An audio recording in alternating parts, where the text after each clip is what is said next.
It's time for Ask Your Auntie, the show that gets real with teen girls about life. They ask, and we answer with tea. Tools for excellence and achievement. The goal? To help girls make better decisions in real time. When you can't ask your mom or G-Ma, ask your auntie. Now here's your host, Marissa Terrell, Esquire. Got questions? Ask your auntie.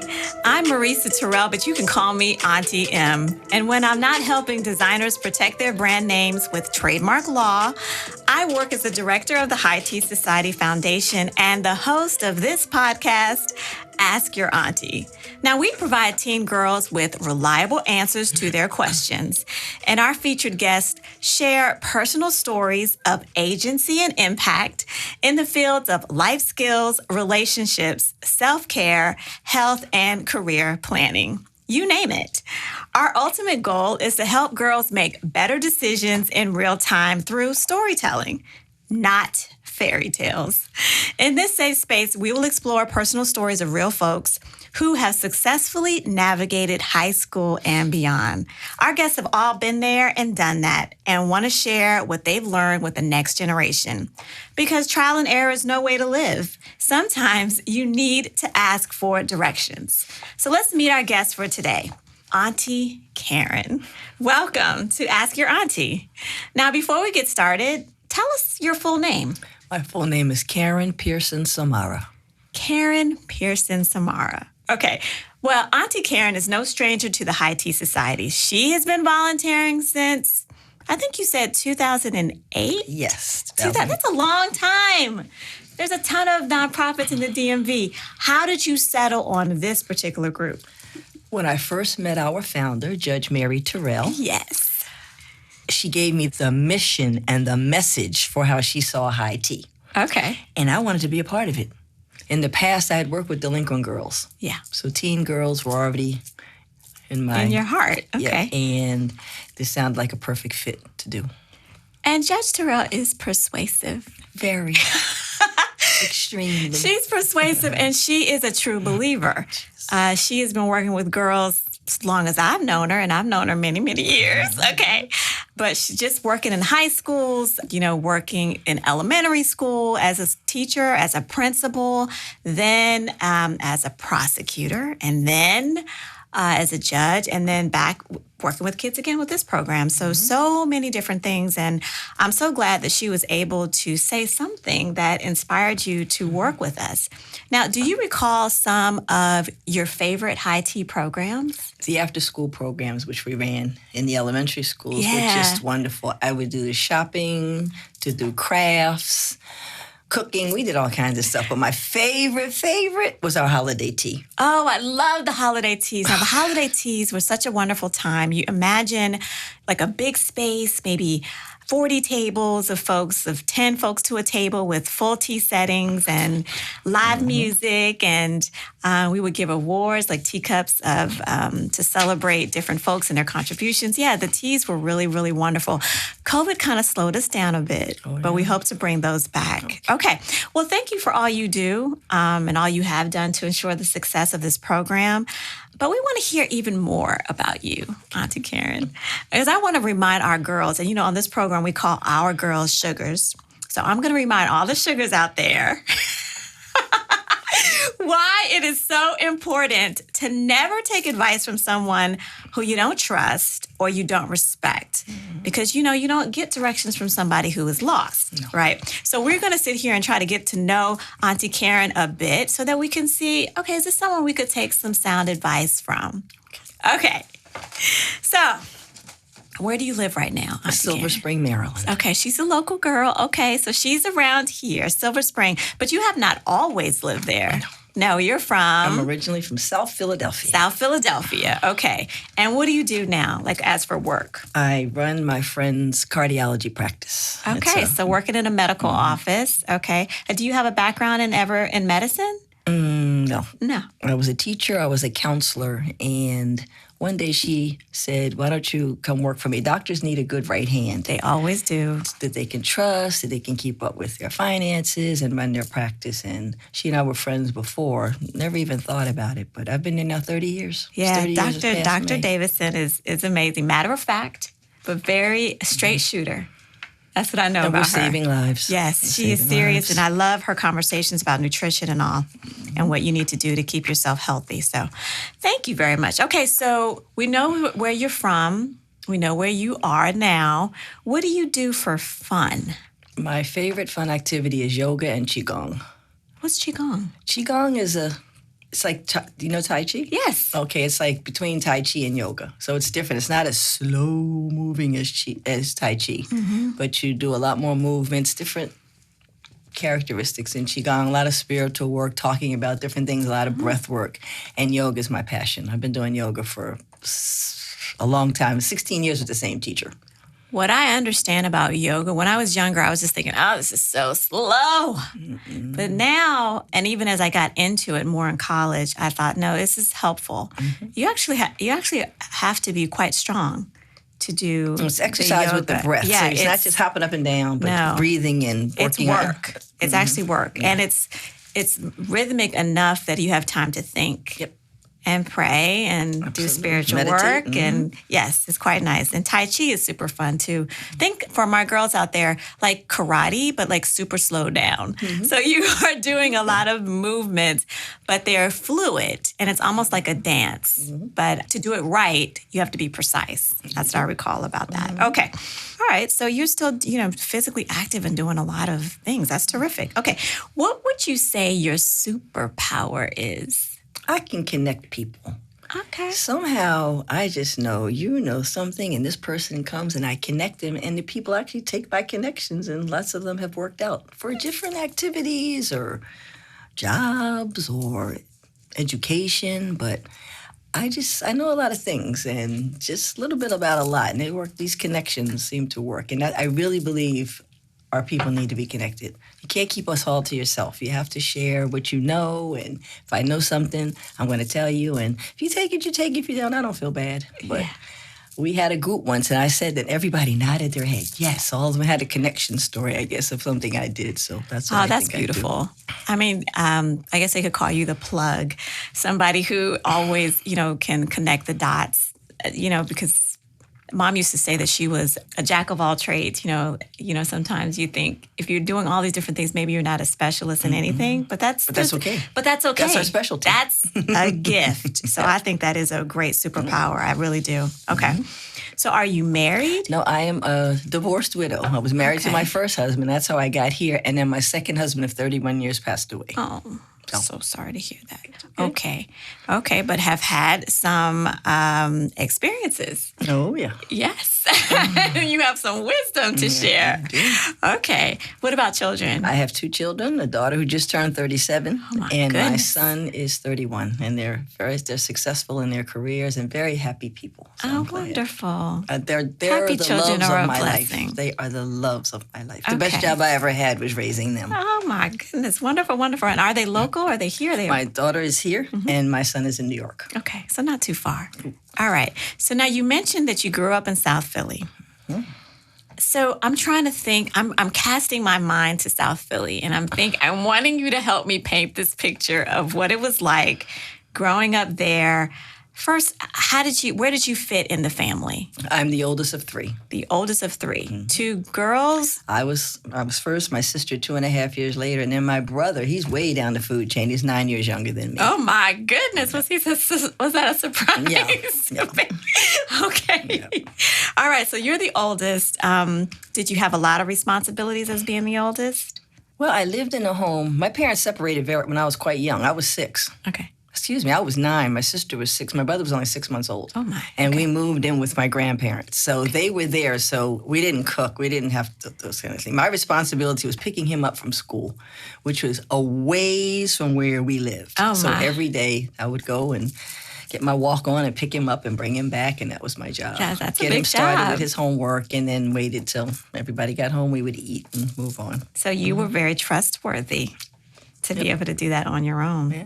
When I was a little girl, Yeah. Okay. So what was the name of your high school? South Philadelphia High School. All right. And how big was it? Could you describe it for me? 4,000 students. Good And grief. 4 square blocks long. And I was mentioning when my mother passed away, I had to give directions to get to the funeral in Philadelphia. And I said, when you get to such and such, look over to your right. That's my high school. And my son's godfather said, that is a warehouse. That is not a high school. It was huge. So how do people navigate? Did you say, did certain classes, did they give you a lot of time to get to class because they were all over this, Yes. spread out? Wow. Yes, but everything in Philadelphia was big at the time. Okay. Middle school, it wasn't middle school, it was junior high. Elementary schools were big. So inner city schools, Philadelphia was a medium-sized city, so everything was kind of big. Okay, so I'm thinking co-ed. Oh, yes. Okay, lots of sports teams and okay. Were you an athlete? I wasn't an athlete. I played volleyball. I accidentally got on the volleyball team. I don't even like volleyball. How do you accidentally get on a volleyball? I did well enough, and they needed an 11th person. They said, we'll take her. Okay, So, and all we right. won. We won the championship. We were called the Foxy Ladies. That was fun. Nice. And I was a cheerleader. I love cheerleading. Okay, so you have some rhythm. I was a cheerleader. And so that means were you a good dancer? Yes. Yeah. Pretty good. Mhm. Okay. And your favorite subject? So you're in school, you're on the squad, you're playing volleyball. History and geography. And it made me want to travel the world, which I did indeed get to do. Wonderful. But yes, Through geography and work history. or just, how did you get to travel? My husband, Okay. his job would pay for him. It was an international business. They would pay for him. Okay. And so he would just get a little bigger room. And I've been to Yes. 32 countries. That is So fantastic. Does that mean you're speaking all these different languages or? no. No. When we go, everybody wants to practice English with us. I see. Always. We never. And then they want to learn about what's the Black experience. Do you have a gun? Do you live like Beyonce? Oh my goodness. So I'm like, no. We are not a monolith. We are not a cartoon. That's what they see. That's what How they see. interesting, because that is the media. That's what it looks like, right? Yep. Yeah, okay. All right, so you said history, geography were your favorites, and you told me all about your extracurricular. But what type of student was little Karen? I was an excellent student. I loved school. All right. And they used to rank us in school, and I was kind of close to the top. We had 820-some people, and I was number 17. Whoa. I love school. Bravo. Yeah. But that's what we did back then. You went to school. That was the fun thing to do, and took Spanish and French at the same time. Okay. And it was good. Okay, We liked okay, school. so it was a whole lifestyle. All right. Now tell me about, everybody tends to have like a best friend in high school. Were you one of those folks that sort of hung out with a group of people, or did you sort of cling to you and your best friend I had a hanging group, out? but my favorite, I thought about this question, her name was Pat. And we ended up going to Penn State together. Oh, wow. So, yeah, we stayed. So you guys had a really long relationship. She has since passed away, but she was good friends. Good Okay. friends. Okay, super. So if I saw the two of you in high school, how would I know which one was Pat and which one was you? Was there something distinguishing? Pat was into purple. Okay. And she was known as Purple Pat. So she would have on some purple something. And there's Purple Pat and Karen. So she would fit right into the high tea society. That is our color, purple and a little bit of pink. Okay. She would. Okay. Well, now, this whole program is about aunties and uncles and trying to figure out folks in your life as you're growing up who can put you on the right track. When you were in high school, was there someone in your life that kind of gave you a little advice or direction, someone you could kind of think of as like an auntie figure or an uncle figure? Yes, my Uncle Richard. He was my favorite. He just talked to us, not like little knucklehead kids, which we probably seemed like to the rest of Right. the family, but talked about business. And I grew up during the time of segregation, so he was one of the first meat inspectors in the South. Oh.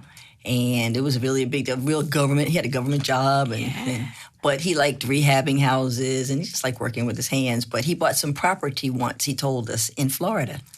He was up somewhere, and he missed a payment. And he didn't know if you miss a payment, they take it. He taught us about one payment. So he taught us about being swindled. He said, no, until you're 18, you can't sign anything. Or if you do, it doesn't count. And I signed something, and it didn't work out. And I said, my uncle said it doesn't count. And they said, you're right. And they let me out of the deal. So Oh, some good uncle advice. That's what we're talking he about. was the best. Okay, I like that. And that's very true from the legal perspective. If you're under 18, you don't have capacity to sign anything to bind yourself or anyone else. And made me think in the future, when I was over 18, about reading things. I took it another level. Like, what is this? What is this really saying? Ask what are questions. you shoving in front of our face? Say, I need this overnight. I'll bring it back tomorrow. Yep. Whatever. Yep. Okay. Good advice. I love that. All right.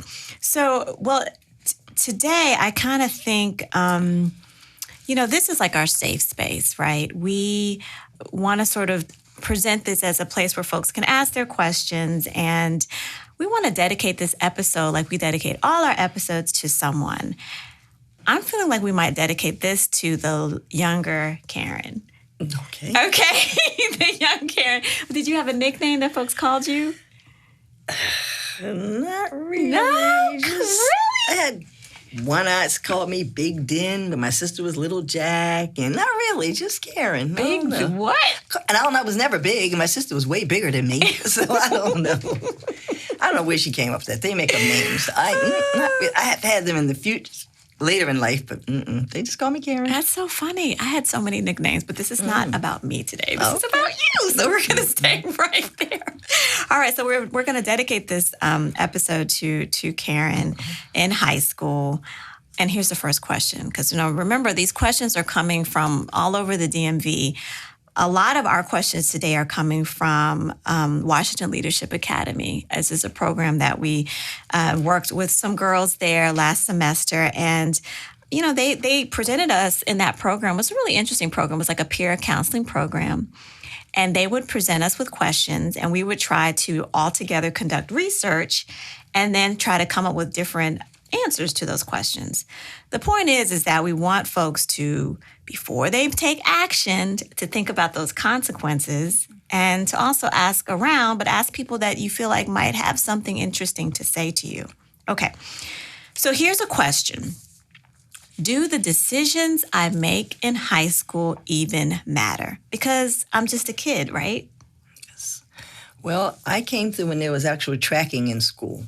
Okay. So you were tracked in the academic path. You were going to go to high school. You were going to college from high school. Mm-hmm. You were tracked in a, not necessarily secretarial, and some of those people ended up with very good government jobs and very good pensions. Really? I know a few there. Okay. Then some people went in vocational schools, which I'm very sad are gone. We need people, the bricklayers, the plumbers, or those kind of things. Absolutely. So yes, you had to make a decision. Because they get paid too. and doctors and lawyers need plumbers and bricklayers. Absolutely, everybody. Mm-hmm. So yes, you had to make some decisions on which way you were going to go when I was in high school in 1967, I think. Okay. Mm-hmm. Okay. So it does matter. So these days, yes, you can have a lot of fun, but this is also the time when you don't have a lot of responsibilities. So you get to try different things. Mm-hmm. You get to see if you like this class or you like this extracurricular. You can take things that you've never done before, like, right? You can take sewing or we did dancing or do a sports, whatever, because as you get older, those opportunities sometimes are not, it's not as possible. It's not always possible to do that.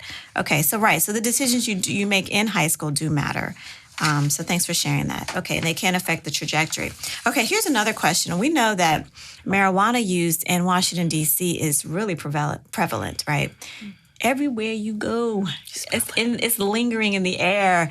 People are driving inebriated. Students are smoking openly on the way to school. It just seems to be now part of our culture. Now, I have a whole viewpoint on this.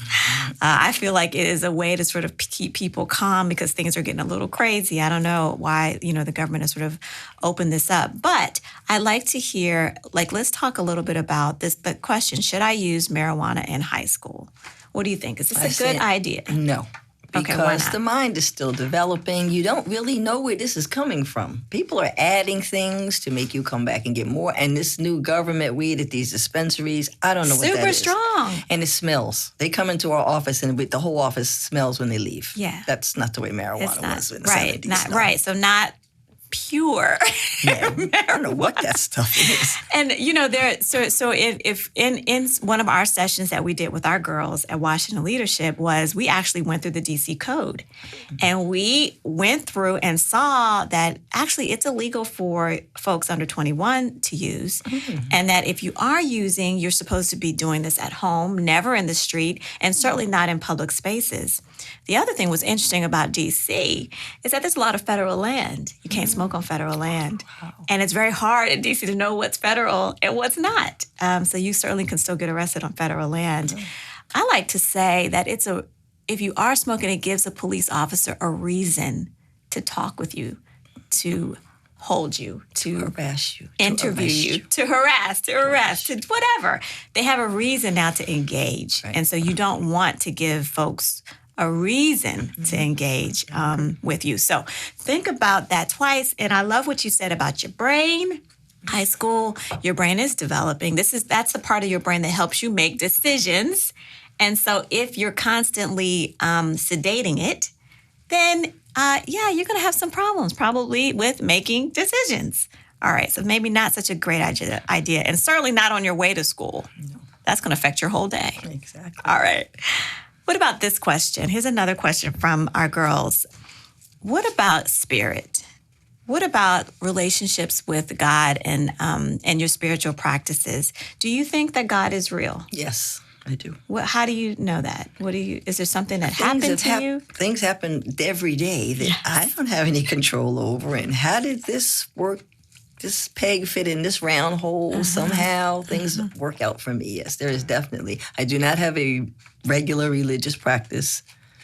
I grew up in the Baptist church. I've been baptized, and my children were baptized in the Ethiopian Coptic Christian church. But that's what you did then. But I know there is definitely a higher being than me, and I call him God. Thank you for sharing that. I know that that's a personal question, but I think it's important as we set ourselves up as being folks to come to for advice. Like it's good to know what people believe as you're talking to them. So that means if I meet someone out and I want to know, I want to start asking them questions, I want them to start advising me, I need to know where their belief structure is. So maybe if they don't believe in God, what do they believe in? What do they value? Because that will help me know if I can trust what they say and if it's going to be beneficial to me. Because if I believe in God, I might want to talk with someone else who does too. I don't know. But that's something for our folks out there to kind of think for themselves. But it's important to kind of get to know. But I've met some non-believers who have some very good insight on things. Absolutely. Absolutely. I don't think it's like sort of a either or that you are sort of tied. I just like to know where people are coming from. Because I think sometimes people have agendas. Yes. When they're talking to you, I think sometimes folks try to lead you right or left. So I like to know, okay, so what are we talking about here? What are your beliefs? And then maybe do we have a meeting of the minds? Are we on the same page or maybe we're not? Yes. But that's good to know for me. Okay. All right. Now let's turn the conversations to love. What about relationships? What about dating? How do you think a person would know that someone loves them? What do you think? I would want to know their definition of love.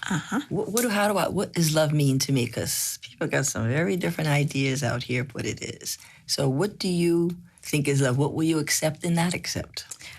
Right. What will you take and not take? That is all part of it too. I can't love you if you're like some really out there kind of person. So, and then from there, I'd want to know, what do they think? Like, where do they come from? What is love to them? Is it just lust, or is it just really love? So, or it's hard in teenagers. They don't know what they're seeing on TV, what they're seeing in relationships with family members. So it's difficult. But I would want the person to dig deep first, find out what love means to them, and then go on. I think that's very true. I think the way I was raised was more like love is a verb, so that it was not necessarily a feeling. It was more about action. So if you love your puppy dog that you have adopted and you brought into the house, that means you're cleaning up after him. That means that you're feeding him on time. You don't let him, be walking around hungry. You take him out for his walks. That's how you demonstrate that you love this dog, that you're attentive to this dog. You want this dog to survive. Yeah. Okay? Maybe you read to him, whatever. You do something. It's not about just, I feel so great when I'm with this dog, right? That's kind of the way I like to think of it. But I love what you said about making sure, like sort of even before you enter into a relationship, to know in your mind, what does love mean to you? Because maybe the way you were raised, like I know my relatives, if they love you, they put money in your hand. Ooh, you come around, they put $5 in your hand. That's how you know you're on good ground with them. They're like cash money people, okay? That's like my extended family. Other folks, they will cook for you. You come in the door, they're like, what do you want to eat? They have your favorite food made. You know that they took the time to do that. That's love, right? I remember something that my dad had once said, you see a homeless person and you walk by and you sort of have that pang of, I feel sorry for them, but what are you doing? Right. Did you give them money? You give them something to drink? Like that's the difference between how you feel about something and what you do about something. But some people have seen love as abuse in their home. Right. Yes, true. Their mother may have been beaten up, but the guy said he loved her, and that could be a little twisted kind of way of right. looking And at so their things, definitions now are a little skewed, maybe, right? And so that's why people always say, well, maybe they need to go to counseling so you can reset, so you can sort of understand that this type of behavior is not maybe beneficial for you. And so maybe you want to sort of think about a new definition and you have to relearn it. You have to relearn the behavior. Yeah, but it's something that is really important for our sugars to understand that, because a lot of our girls are dating now and we get a lot of questions about, I love this person. I don't feel comfortable doing what they're asking me to do, but because I love them, I feel like I'm obligated to do that. So you also have to think about, I also love myself. First. Yes. So you love yourself. You love God, maybe, if you're a believer, right? And then maybe you love the significant other. So you're not going to put yourself in danger, right? You don't want to disappoint or disobey your God or your higher power or your mores, the sort of the rules that you've set for your life. Yeah. So all of that comes into play. Huh. Okay. Okay. I like it. I think okay. I'm going to switch now to another question. These days there's so much stress, you can easily find yourself moving into a depressed state, especially if you stay on your social media feed all day or even watch the news, because I feel like folks get very excited to share bad news because they know that there's going to be a reaction. So how do you keep yourself from slipping into sadness? Are there things that you do to cheer yourself up? Yeah, there's a few things. I like laughing, so I'm finding myself watching a little bit more comedy or listening to comedy. I'm a talk radio junkie. I don't watch much television. Okay. So listening to radio music, there's certain music that'll just turn my whole world around. I have a couple of favorite songs, and I just hear that, and whatever was going on, it is over. Music is a great mood shifter. I do find, and then movement. So if I put on something and I'm moving too, it's great. I want to get to some more questions before we run out of time, but last major question, I think, a book. If you could recommend a book to little Karen, young Karen who's in high school, what would you suggest, and why do you think that this would be a good one for her to read? My book is called Acts of Faith by Iyanla Vanzant. Yes. Her story itself is amazing. Yeah. She is an attorney, but she went through abusive, all kinds of stuff. And this woman writes books. I met her a couple times. I said, how do you write a book that you're talking to me? You don't even know me. Acts of Faith, you can open it to whatever you feel like it. You can read it for the day, and it's very short. Most people don't like to read. You get a message, you get another message, you get a little affirmation, and you move on. Perfect. So short and sweet, but very poignant. Very poignant. Now, any advice that you want to share with Karen, who's in high school now? Anything you want to share with her before we close out? Yeah, I want you... little Karen was skinny. I was extremely skinny and was teased so much. Oh. And I didn't know that people were jealous of me, though. I found out later. And then when Twiggy came out, the British model. I was her. But I had to put socks on because the go-go boots would fall down. My legs were so skinny. I know what you mean. But you have to be who you are. Go with your gut. If it's wrong, don't do it. If it feels good, think about it a little more, and just that's my advice. I love Karen. it. Well, thank you, Auntie Karen, for sharing your tea with us. Because growing up in D.C. is hard. But sugar, you don't have to do it alone. Join us every week for reliable answers to your questions. I'm Auntie M, Director of the High Tea Society. Send your questions to hello@highteasociety.org.